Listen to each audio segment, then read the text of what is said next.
नाही. तुम्ही आमदार होऊन विधिमंडळामध्ये आल्यानंतर जर तुम्ही मला हे दिलं तर मी सगळ्या गोष्टी मंजूर करणार. बरोबर ना? आता तुमच्यावरती आहे दीपक आबांना पाठवायचं की नाही. तुम्हाला पाठवावंच लागेल. पण एक काम करायचं, मला सांगा जरा, रेल्वेमध्ये कोणाची ओळख आहे का हो? नाही, एक तिकीट पाहिजे. आहे कोणाची ओळख? 23 तारखेचं एकच तिकीट पाहिजे, आणि ते सुद्धा गुवाहाटीचं. मग परत जाऊ दे त्यांना. काय झाडी, काय डोंगर. बसा तिकडे, झाडं मोजत बसा.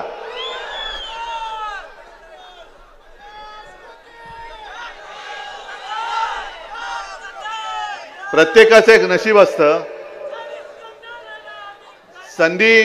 देव संधी देत असतो.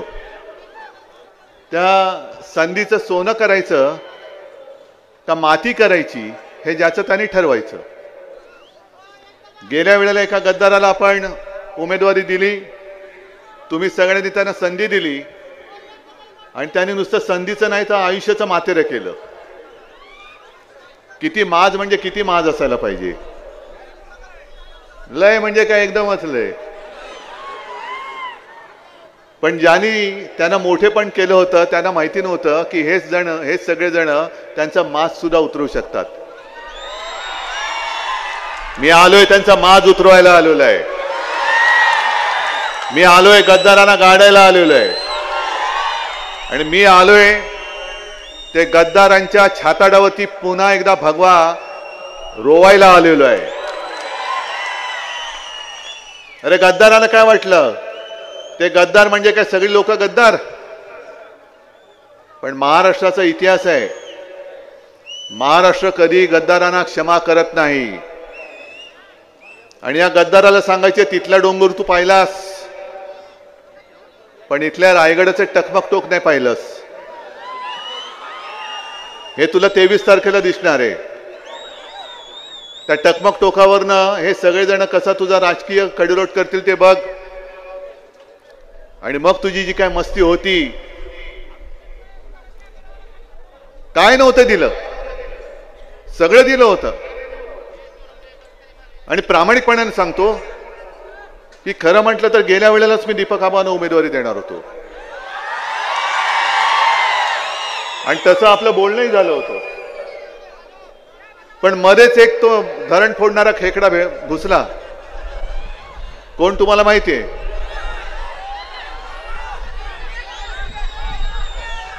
आणि त्यांनी सांगितलं की साहेब माझं ऐका, हा 100% निवडून येतो. म्हटलं ठीक आहे. मग दीपक आबांना मी हात जोडून विनंती केली की आबा जरा माफ करा, असं मला करावं लागतंय.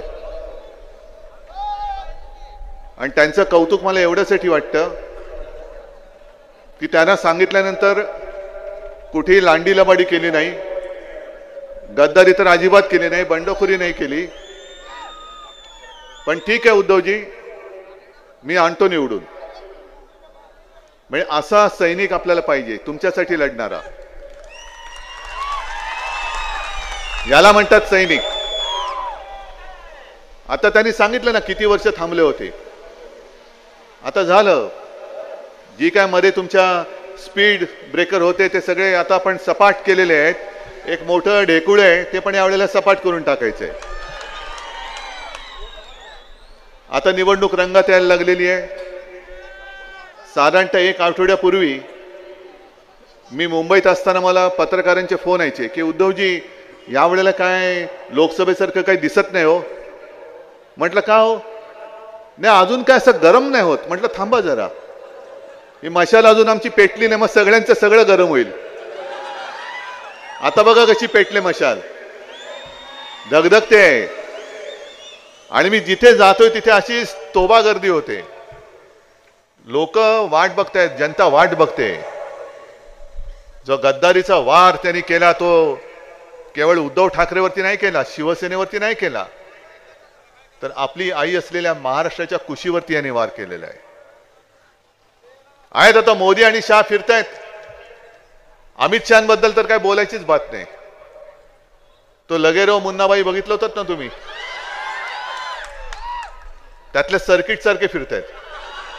क्या करने का है भाई, किसको उठाने का है, बोल ना भाई, तू मैं करेला आहे ना. मैं काय माणसं, काय भाषा, आणि येऊन जाऊन काय. आता दीपक आबा, तुम्ही जसं या सांगोलेकरांच्या व्यथा सांगितल्या, अजूनही त्या निऱ्या उजव्या कालव्याचं पाणी थेट टेलपर्यंत येत नाही. कधी येणार. मी विदर्भात गेलो होतो, मराठवाड्यात गेलो होतो, सगळीकडे शेतकरी हवाल दिले. इथे तुझं सुद्धा शेतकरी आलेत का. तुम्हाला शेताला भाव मिळतोय, शेतमालाला तुमच्या. अरे पण आम्ही 370 कलम काढलं ना, 370 कलम काढलं ना, काढलं की नाही. मग तुम्हाला शेतमालाला भाव नाही मिळत. आम्ही 370 कलम काढलं. काय कशासाठी, कुठे बोलताय. माझ्यावरती टीका करतायत की उद्धव ठाकरे 370 कलम काढायला ज्यांनी विरोध केला त्यांच्यासोबत बसलेत. अमित शहाजी, तुम्हाला जरा डोक्याला ब्राह्मी तेल वगैरे लावा. कारण जर का तुम्हाला स्मृतिभ्रंश झाला असेल तर आठवण करून देतो की 370 कलम हटवताना शिवसेनेने तुम्हाला पाठिंबा दिला होता. आणि आम्ही कोणावर बसतोय, काय करतोय, ही हेरगिरी करण्याच्या पेक्षा जरा एका गोष्टीचं उत्तर तमाम महाराष्ट्राला द्या आणि देशाला द्या की जेव्हा तिथल्या काश्मीरमध्ये आपल्या पंडितांवरती, हिंदू पंडितांवरती अत्याचार होत होते, त्यांच्या हत्या होत होत्या, अतिरेकी त्यांची घरदारं बळकावत होते, तेव्हा मोदी आणि शहा हे नाव त्यांच्या घराच्या बाहेर कोणाला माहित नव्हतं. त्या काळात फक्त आणि फक्त हिंदू हृदय सम्राट शिवसेना प्रमुखांनी काश्मीरी पंडितांना महाराष्ट्रामध्ये आश्रय दिला होता.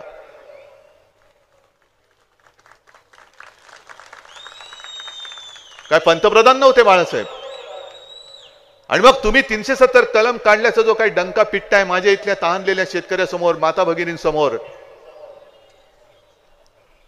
370 कलम काढून किती वर्ष झाली. त्यावेळेला जेव्हा आपल्याकडे काही नव्हतं तेव्हा काश्मीरी पंडितांना महाराष्ट्रात आसरा दिला. मग पंतप्रधानपदी मोदी बसलेत, गृहमंत्री म्हणून अमित शहाजी तुम्ही बसला आहात. 370 कलम काढल्यानंतर किती काश्मीरी पंडितांना पुन्हा तुम्ही घरी घेऊन गेलात हे मला आधी पहिलं सांगा, मग तुमचा डंका पिठा. आज महाराष्ट्रातली जनता रोजगार मागते, तुम्ही सांगता 370 कलम काढलं. महाराष्ट्रातली जनता हमीभाव मागते, शेतकरी हमीभाव मागतोय, तुम्ही सांगताय राम मंदिर बांधलं. राम मंदिर बांधताना आम्ही नव्हतो तुमच्यासोबत. मी मुख्यमंत्री होण्याच्या आधी देखील गेलो होतो आणि मुख्यमंत्री झाल्यानंतर सुद्धा काँग्रेसच्या मंत्र्यांना घेऊन मी राम मंदिरमध्ये गेलो होतो. पण तुम्हाला सगळ्यांना काहीतरी असं भासवायचं, पुन्हा हिंदू मुस्लिम वाद आणायचा, आपण काहीतरी थोडंसं एक भान आपलं हरपतं आणि पुन्हा त्याने एकदा डोक्यावर घेऊन बसतो. इथले जे मूलभूत प्रश्न आहेत त्याच्यावरती का नाही बोलत. एक साधा प्रश्न मी तुम्हाला विचारतो, मुंबई पासून सांगोला किती लांब आहे ना. मग एवढ्या लांब असलेली मुंबई कोणाच्या घशात घालतायत.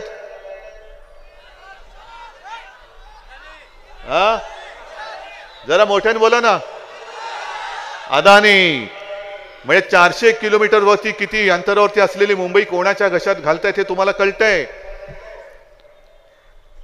मग उद्या विचार करा, यांचं सरकार परत आल्यानंतर तुमच्या सातबाऱ्यावरती अदानीचं नाव आलं तर काय होईल.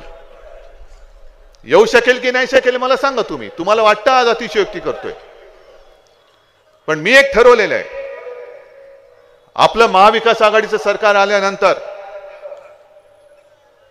जी मुंबई अदानीच्या घशात घातले, जी त्याच्या घशातनं काढून मी माझ्या महाराष्ट्राच्या भूमिपुत्रांना तिथे मुंबईत आणि मुंबईच्या आजूबाजूच्या परिसरात परवडणाऱ्या किमतीमध्ये मी घर देणार आहे. देऊन दाखवणारच. येऊन दाखवा मध्ये आडवे. एक महाराष्ट्र म्हणून काय आपल्याला स्वाभिमान आहे की नाही. काय मोदी शहानी यायचं आणि टपल्या मारून जायचं. आणि मग त्यांनी टपली मारून गेल्यानंतर मग पुन्हा आपण शाहू फुले आंबेडकर म्हणून उभं राहायचं? हा महाराष्ट्र मर्दांचा महाराष्ट्र आहे. या महाराष्ट्राला तुम्ही पायपुसणं समजू नका. आणि दुसरा एक विषय फार महत्वाचा, तुम्हाला आज ही अतिशयोक्ती वाटत असेल, पण शांत डोक्याने विचार केल्यानंतर पट्टे की नाही ते मला सांगा. हा संपूर्ण पट्टा इथून पश्चिम महाराष्ट्र हा सहकाराचा पट्टा आहे ना? मग ते साखर कारखाने असतील, सहकारी बँका असतील, इतर काही उद्योग असतील.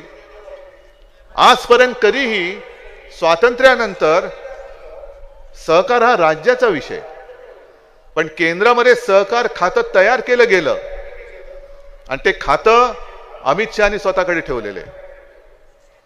आता यांना जे काय वाटतंय, पलट्यात तिकडत ना, अजित पवार बिवार सगळे जात आहेत, धाडी पडल्यानंतर सगळे पलटायत आणि त्यांना निवडून देण्यासाठी प्रचार करतायत. त्यांच्या लक्षात येत नाही भाजपची नीती ही वापरा आणि फेका अशी नीती आहे. काम पाहिजे, काम करायचंय तेव्हा वापर करायचा आणि काम झाल्यानंतर फेकून द्यायचं, ही यांची दळभद्री नीती आहे. आज हे यांना पक्षात घेतील. आजच आता यांनी सुरू केलेलं आहे की देवेंद्र फडणवीस त्यांचा मुख्यमंत्री असेल, मिंदेरा म्हणा बस भांडी घासत, आणि या डोंगरवाल्याला पण म्हणा की ते मिंदेला माती देत बस भांडी घासायला मदत करायला. झाला तुमचा उपयोग संपला. मग तसंच उद्या हे सहकार क्षेत्र हे अमित शहा गिळणार नाही कशावरून? सहकारी बँका अदानीच्या घशात घालणार नाही कशावरून? ही सुरुवात आहे. एक एक पाऊल पुढे पुढे टाकत टाकत टाकत त्या सगळ्या गोष्टी, म्हणजे ते त्यांचा काही तो नारा आहे ना, बटेंगे तो कटेंगे, तसं नाहीये. हम महाराष्ट्र को लुटेंगे आणि दोस्तों को बांटेंगे. यांना महाराष्ट्र लुटायचा आहे आणि यांच्या दोस्तांमध्ये तो वाटायचा आहे. बरं, जसं अमित शहानी मला काश्मीरची आठवण करून दिली, तशीच एक घटना आता 4 दिवसापूर्वी घडली. तुम्हाला कोणालाच माहिती नाहीये. मला मी ते ऑनलाईन बातम्या वाचल्या म्हणून मला ती कळली. कोणत्याही पेपरमध्ये आल्याचं मी तरी पाहिलेलं नाहीये. मोदी ज्या वेळेला महाराष्ट्रामध्ये भाषण करत होते, अमित शहा जेव्हा महाराष्ट्रामध्ये भाषण करत होते, त्याच वेळेला मणिपूरमध्ये एका महिलेवरती अत्याचार होत होता. 31 वर्षाची आदिवासी महिला, 3 मुलांची आई, घरामध्ये घुसले, तिच्या अत्याचार केला आणि अत्याचार केलाय कमी पडले की काय म्हणून तुला जिवंत जाळून टाकण्यात आलं, जिवंत जाळून टाकण्यात आलं. तक्रार कोण घेणार? कोणाची हिंमत आहे? तक्रार झाली, आरोपींची ओळख अजून पटलेली नाही. आणि अमित शहा, तुम्ही देशाचे गृहमंत्री आहात, तुम्ही गृहमंत्र्यासारखं वागलं पाहिजेत. तुम्ही उद्धव ठाकरेला संपवण्यापेक्षा मणिपूरमध्ये जाऊन जे हिंसाचार करतात ना, त्यांना संपवून दाखवा. मणिपूरचा हिंसाचार थांबवून दाखवा.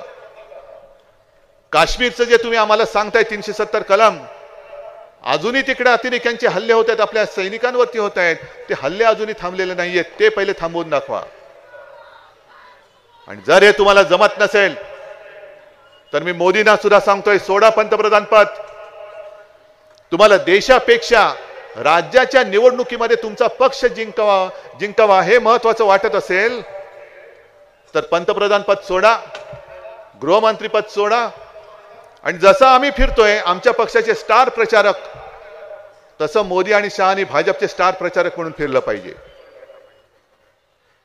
कुठे आमच्या तुम्ही मन की बात करताय, आम्ही जन की बात करतोय, जनतेची गोष्ट आम्ही करतो आहोत.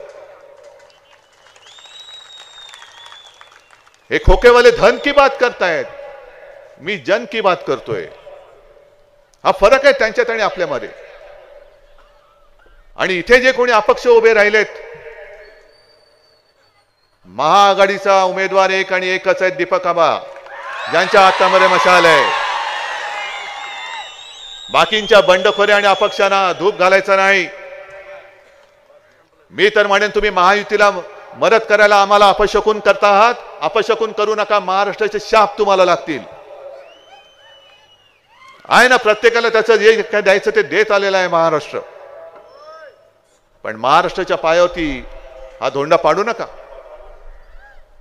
जेव्हा आपलं सरकार होतं आणि मी मुख्यमंत्री होतो, मला तुम्ही सांगायचं एक तरी उद्योग इथून गुजरातला मी नेऊ दिला होता?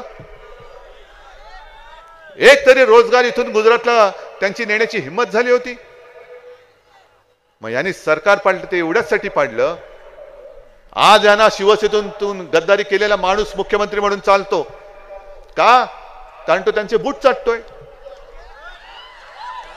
तो त्यांच्या समोर शेपूट हलवतोय. पण उद्धव ठाकरे त्यातला नव्हता. कारण मुख्यमंत्रीपद गेलं तरी 72, पण मी महाराष्ट्राशी बेईमानी करणार नाही. आणि आज जर कोणाला असं वाटत असेल की मला पुन्हा मुख्यमंत्री पदाची स्वप्न पडतायत, मला माझ्या महाराष्ट्राची स्वप्न पडतायत, मला माझा महाराष्ट्र डोळ्यात देखत लुटला जातोय हे बघवत नाही, म्हणून मी ती सगळी सत्ता असो किंवा भाजप असो त्यांना लाथ मारून मी तुमच्यासोबत तुमच्यासाठी लढायला उभा राहिलेलो आहे. कोणीतरी पाहिजे की नको? सगळेच जर का लाचार झाले तर मग महाराष्ट्र कोणाचा राहील? छत्रपती शिवाजी महाराज, शाहू फुले, आंबेडकर यांचा महाराष्ट्र राहणार का मोदी, शाह आणि अदानीचा महाराष्ट्र होणार? हे ठरवणारी ही निवडणूक आहे. हे ठरवणारी ही निवडणूक आहे. अजूनही इथे तुम्ही काय काय सांगत होता, डाळिंब प्रक्रिया प्रकल्प पाहिजे, दुधाचा पाहिजे, याचा पाहिजे, का झाले नाहीत अजून? MIDC तरी आहे, बंद पडले. मग तुम्ही कुठे जाणार उद्योगाला? गुजरातला? हा, मोदी आले का सांगा, सगळ्यांनी अर्ज द्या, आम्हाला पण घेऊन जा अहमदाबादला.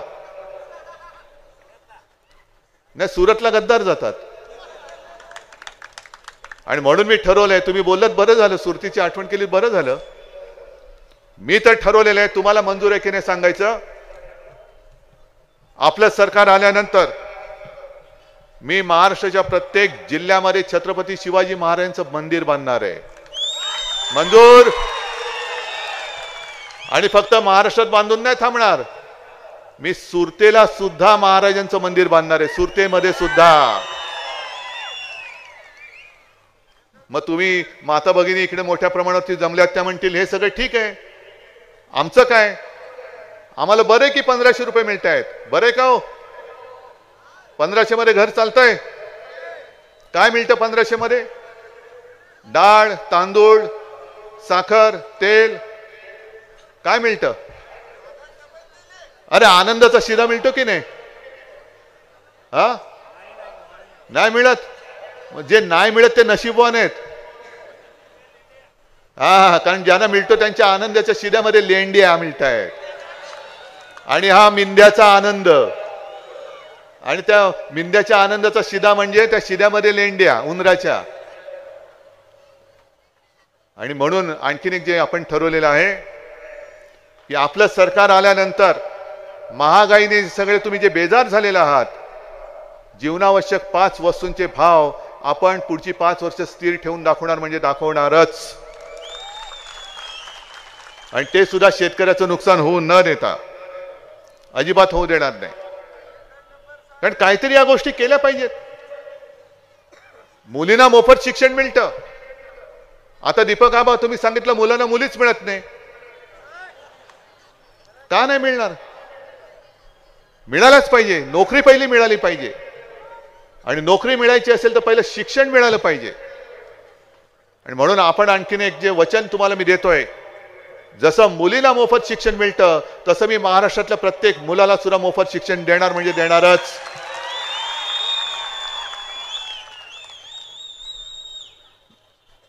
आम्ही देतोय काय? बरं, मी मुख्यमंत्री असताना एका तरी शेतकऱ्याने माझ्याकडे मागणी केली होती की आम्हाला कर्जमुक्त करा? कोणीच केलेली नव्हती. पण मी माझं कर्तव्य बजावलं. आणि नागपूरमध्ये जे पहिलं अधिवेशन झालं त्या अधिवेशनामध्ये नुसती घोषणा नाही केली, 2 लाखापर्यंतची कर्जमुक्ती तुम्हाला मिळाली होती की नाही हे तुम्ही मला सांगायचं. हे करून दाखवलंय आपण. 10 रुपयामध्ये शिवभोजन नुसतं अनाऊन्स करून नाही थांबलं, चालू केलं. कोरोनामध्ये 5 रुपयात दिलं, काही काळ मोफत दिलं. हे सगळं करतोय कारण मी परवाकडे विदर्भात होतो आणि तिथे गाडगे बाबा, म्हणजे गाडगे बाबांचं सांगायचं तर माझ्या आजोबांनी त्यांचं चरित्र लिहिलंय. आणि गाडगे बाबा, माझा तेव्हा जन्मही नव्हता झालेला, अगदी आपले शिवसेना प्रमुख पण ऐन तरुण वयातील असतील. त्यावेळेला गाडगे बाबा हे आमच्या घरी यायचे. पण आजोबा नेहमी सांगायचे की घरी आले तर आतमध्ये येऊन सोफ्यावरती नाही बसायचे, दरवाजाच्या बाहेर पाठीकडनं दरवाजाच्या बाहेर तिकडे उभे राहायचे आणि माझ्या माला हाक मारायचे, अगं सुनबाई काहीतरी भाकर तुकडा असेल तर दे. मग आता गाडगे बाबा आलेत आत या, नाही नाही मी इकडेच आहे. मग माझी काहीतरी स्वयंपाकाला लागायची, तुला नाही आत्ता नाही, तुझ्याकडे शिळं पाका काय असेल तर दे. आता तुम्हाला शिळं कसं देणार, नाही मला तेच पाहिजे. मग ठीक आहे, काय घरातलं असेल ते त्यांना द्यायची. मग ते बाहेर घराच्या बाहेरच झाडाखाली बसून खायचे आणि निघून जायचे. पण त्या गाडगे बाबांनी जी आपल्याला एक शिकवण दिले, आज देखील राजकीय पक्ष नुसते बोलतायत जाहीरनामा म्हणून, पण देत कोणीच नाही. गाडगे बाबांची जी दशसूत्री होती की जो भुकेला असेल त्याला अन्न द्यायचं, तहानला असेल त्याला पाणी द्यायचं, ज्याच्याकडे कपडे नाहीत त्याला कपडे द्यायचे, बेघराला घर द्यायचं, तरुणांना रोजगार द्यायचा, तरुण तरुणींची लग्न लावून द्यायची. ही केवढी मोठी शिकवण आपल्या संतांनी तेव्हा सांगून गेले. कोण होते गाडगे बाबा, काय उमेदवार होते, काय होतं त्यांच्याकडे आणि काय करायचं होतं त्यांना. पण ही माणुसकीची जी काही शिकवण आहे, ही माणुसकीची शिकवण हे आता विसरायला लागले. धर्माधर्मामध्ये मारामाऱ्या करून, आगी पेटवून निवडून येण्याची जर काही स्वप्न बघत असतील तर यांचं हिंदुत्व मी हिंदुत्व मानायला तयार नाही. आज देखील मी येताना अनेक मुस्लिम कार्यकर्ते माझ्या स्वागतासाठी उभे होते. काय केवळ मुसलमान म्हणून त्यांना मी झिडकारून टाकू? मग भाजपला मी सांगतोय, तुम्ही तुमच्या पक्षामध्ये दरवाज्यावरती बोर्ड लावा आणि तुमच्या पक्षात जेवढे मुस्लिम असतील त्यांना सांगा तुम्हाला भाजपात स्थान नाही, जा बाहेर. करताय. आणि शिवसेना प्रमुखांचे विचार मी सोडले. काय शिवसेना प्रमुखांचे विचार होते? त्यांच्या भाषणातले एक तरी वाक्य मला काढून दाखवा की या देशातले सगळे मुसलमान देशद्रोही आहेत असं ते बोललेत, असं एक तरी वाक्य काढून दाखवा. कधीच नाही बोललेले. जो या देशाला आपला देश मानतो तो माझा आहे, तो जातीपाती धर्माने कोणी असेल तरी या देशाला आपला मानतो तो माझा आहे, ही शिकवणूक शिवसेना प्रमुखांनी आम्हाला दिली आणि तोच विचार घेऊन मी पुढे चाललेलो आहे. काय चुकलं माझ्या याच्यामध्ये? काय चुकलं? आणि कोणत्या बाळासाहेबांचा मी विचार सोडला वाटते तुम्हाला? एक तरी विचार सोडला असेल तर तुम्ही सांगा. पण बाळासाहेबांनी असाही विचार कधी दिला नव्हता की लाथा मारल्या तरी चालतील पण भाजपची पालखी व्हा. नाही, लाथ मारण्याचा प्रयत्न केला तर तंगड काढून हातामध्ये देऊ, हा बाळासाहेबांचा विचार आहे. ज्या वेळेला तुम्हाला कोणी महाराष्ट्रामध्ये ओळखत नव्हतं तेव्हापासून, म्हणजे कधी साधारणतः 85-90 सालापासून कोणी भाजपला ओळखतच नव्हतं. त्या वेळेला जर भाजपाला आपण खांद्यावर घेऊन फिरलो नसतो तर आज आपल्या डोक्यावरती बसलेच नसते. पण त्यांच्या लक्षात नाही येत, खांदा दोन प्रकारे देतात. एक खांद्यावर घेता येतं आणि दुसरा खांदा देता येतो, द्यावा लागतो. तो या निवडणुकीत आम्ही तुम्हाला देणार आहोत, या निवडणुकीत देणार आहोत. 50 खोके तर आता सुटे पैसे झाले त्यांचे. 50 खोक्यामध्ये तुम्हाला विकत घेऊ शकतात का रे? गद्दार विकला गेलाय, तुम्ही विकले जाल. पावसाचा धबधबा, अरे हा निवडणुकीची सुरुवात झाल्यावरती एक गाडी पकडली गेली होती तुमच्याकडे येणारी.